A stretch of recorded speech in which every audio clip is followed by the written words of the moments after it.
I met Gary at a block party that we had, and they were in our neighborhood in our block. That's when I met Gary. Lisa knows more about the Eldreds because she was a dog walker that time. Yeah, they were walking their pugs always past my house at the same time in the morning that I was going out with the dogs. So I just more or less befriended them. So yeah, but Oxford I have heard of over the years, just through going on through his mom and his upbringing, and then when we would be running together, I'd hear about his high school races, and then I also heard about every once in a while he'd mention a friend he was going to visit, and he would just say, "Oh, that's a friend from Oxford." Oh my gosh, he has many accomplishments in life. So he did so well. He retired very early on in life. He's traveled the world over. He was in Cape Coral. He was the president of Cape Coral, has what's called a new residence club.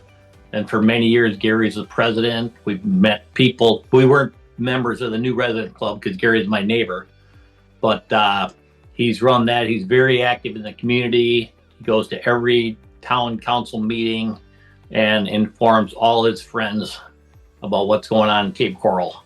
Yeah, he's definitely very civic minded, very community contributor, and he shares his knowledge, and he is kind of like the quiet leader. He's not bold and out there, but he'll just have a conversation. Hey, did you hear this? You know what's going on? Do you want to vote for this person, or this petition's going around about the parks? Or he's just very informative in a laid back way.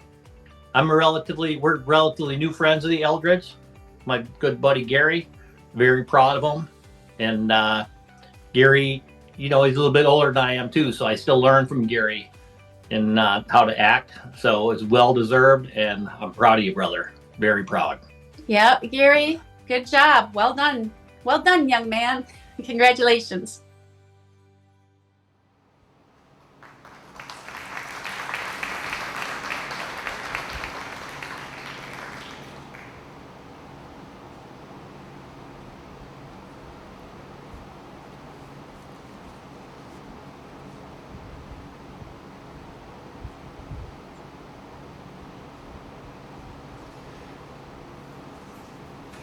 All right, we would like to welcome to the stage whoever had Mr. Ben Nelson as a teacher. Anyone? Yeah, let's have a large round of applause for Ben Nelson right now.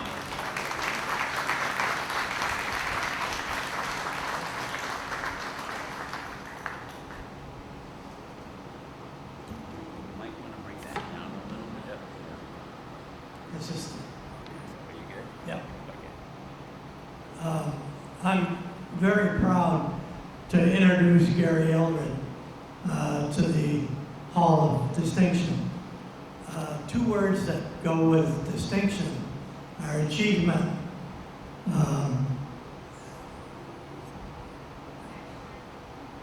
excellence, my prompter, achievement and excellence in life and your career. And boy, does that describe Gary. I had him in class. He was a great student. And those two words, if you read his bio in the program, you can understand why he's been selected. Most of all, I had him in track and cross country his senior year because he broke his wrist, couldn't play football. So he was not one to sit idly by, and joined the track team, and they won the league and the section. And he was a great distance runner. But most of all, I had the most enjoyment coaching him in basketball with a great group of kids that won the first sectional title for Oxford. But a lot of it was his example. And just like was mentioned in the video, it was a quiet example. He was not someone who got up and egged other people on. He just led by example in practice and in games. For me, it was wonderful having someone who would come to practice every day with joy and work as hard as he could to become the best he could become. And he did that. I know watching his face in games, if we were close at the end of a game, you could look in his eyes, and we were pretty well noted for defense, and you could see in his eyes if he was guarding the ball, he wasn't going to let that person score.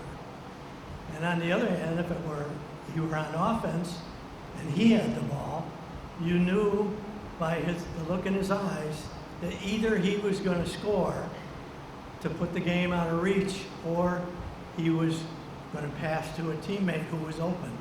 He was a great team player, but most outstanding was how hard he worked to be the best he could be. And you could see that in everything he did in school. He was president of his class, he was a top athlete. Gary is one outstanding person. They won that first sectional team title for Oxford. And of course, he may talk about the one big game when this little school, Oxford, had to go to the Norwich tournament and play the big school. And thanks to them, they beat Norwich, which was a huge win for a little school to do.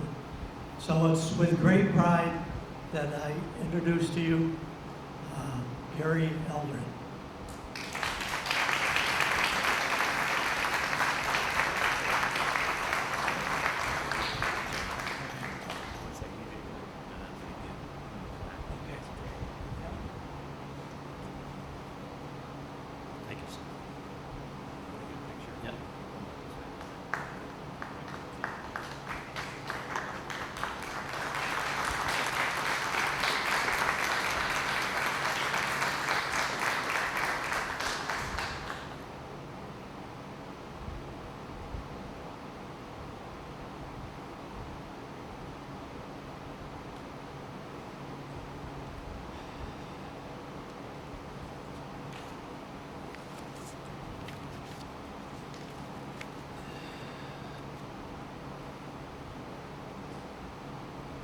So I would be remiss if I didn't mention what Ben just mentioned about the highlight of my career, the Norwich Christmas basketball game. David and Goliath. We beat Norwich, we spanked them 67-39. That put Oxford on the map again. And there's no other tribute to Ben Nelson.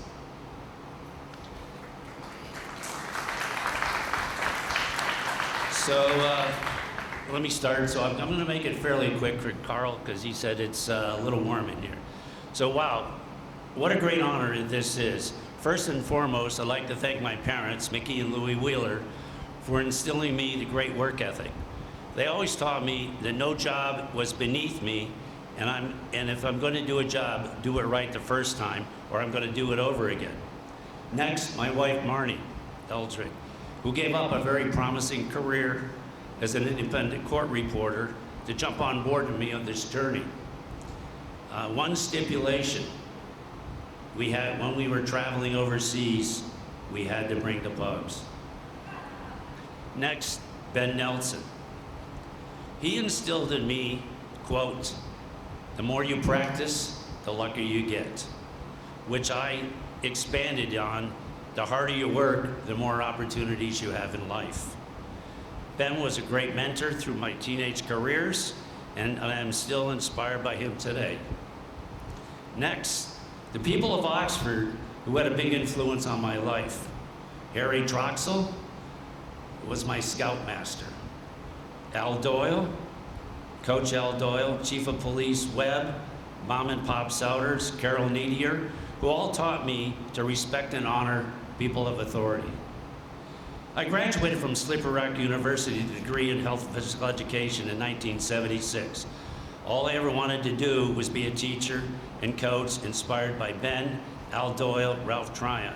But in 1976, teacher jobs were very limited. After struggling to find a job, a gentleman named Virgil Hostler came to me with an opportunity in engineering construction in a site in Pittsburgh.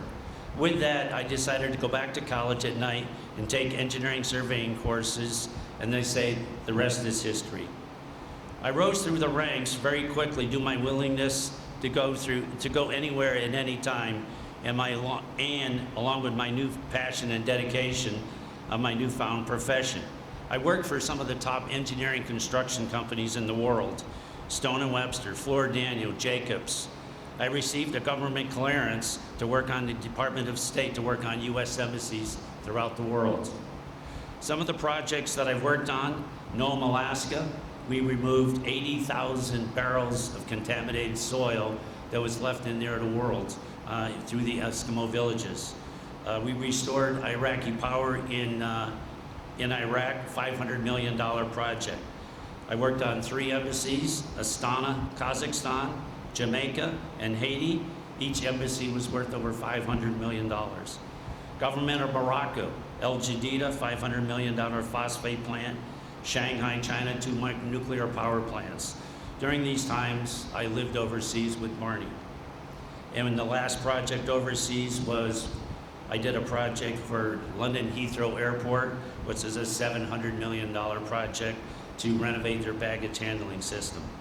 The last project that I worked on before retiring was renovation of the Tampa Airport, $700 million project.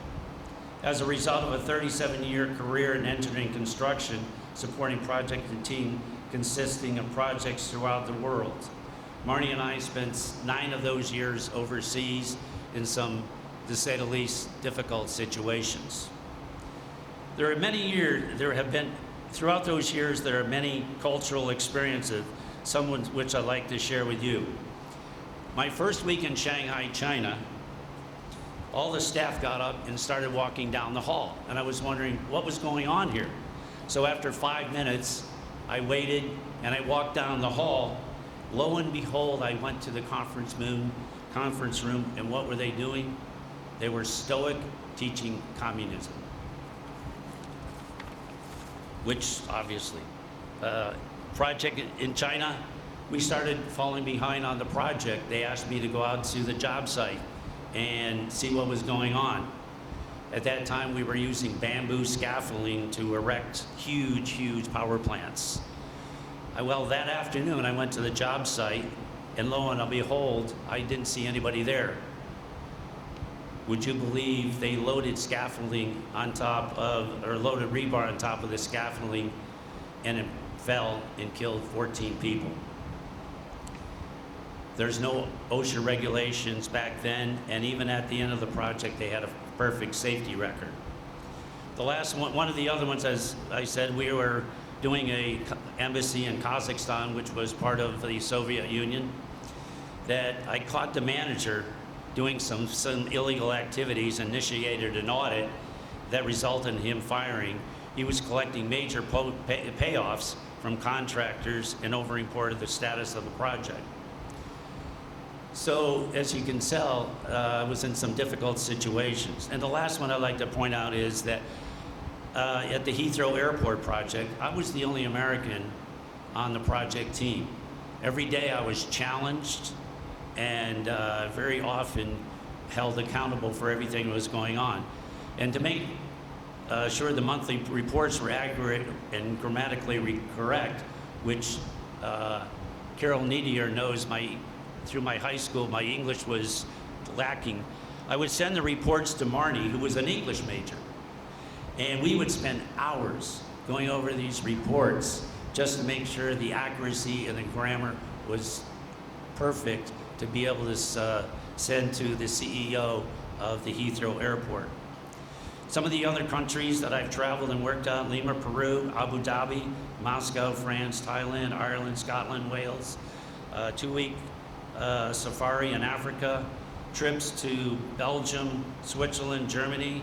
We did a 7-week tour of the United States. We traveled over 7,000 miles visiting all of the United States. It was quite a trip. So after retirement, I said, what now? So I started volunteering at the Cape Coral Hospital, Humane Society, delivering Meals on Wheels. Marnie and I have renovated and flipped 2 houses and 3 condos. HGTV has nothing on us. And also, Marnie is the Southwest Area Coordinator for the Pug Rescue of Georgia and Florida. So we have transported and rehabilitated hundreds of pugs throughout Florida and Georgia. After retirement, my hobbies became involved in golf, boating, fishing, motorcycle riding, personal fitness, competitive running. And I forgot one other quick story. So we were in Kazakhstan, and one weekend, no, not Kazakhstan, Shanghai. And my friend Bill and I and Marnie were trying to figure out what we were going to do that weekend. So there happened to be a little carnival down one of the Providence. And so we jumped up on the high-speed rail, which goes about 200 miles an hour. So we went to this old Providence way out in the middle of nowhere. So we were walking around. All of a sudden, they all started following us. All the Chinese started following us. So I said, what was going on here? Well, they were mirrored by Marnie, who was a tall, statuesque, blonde-haired, blue-eyed woman, and they thought she was a movie star. So they all kept on gathering around her, and they snapped pictures with us, and I acted like her agent, and we were handing out cigars, and they all wanted to go around, so we acted like she was a movie star through this whole thing. So I had to throw that out also. So anyways, so getting to the end, Carl. So some of the highlights I'd like to point out was during our travels, we were in Panama Canal, Stonehenge in England, Red Square, Tiananmen Square, the Eiffel Tower, the caverns where the Liverpool, where the Beatles first started, Buckingham Palace, Windsor Castle, and one of the most famous golf courses in the world, St. Andrews. We had the privilege of walking up St. Andrews in Scotland and having lunch at the 19th hole. So in closing, we live in the greatest country in the world. Marty and I know firsthand. One of the things that I'm most proud of about my career was that I was well respected amongst my peers in upper management, and overseas locals embraced us because we treated everyone with respect and kindness. The morals and values that were instilled in me growing up in Oxford taught me to always treat people the way you wanted to be treated. As the great Wayne Gretzky once said, you miss 100% of your shots that you don't take. So I encourage everyone, never stop shooting. Thank you very much.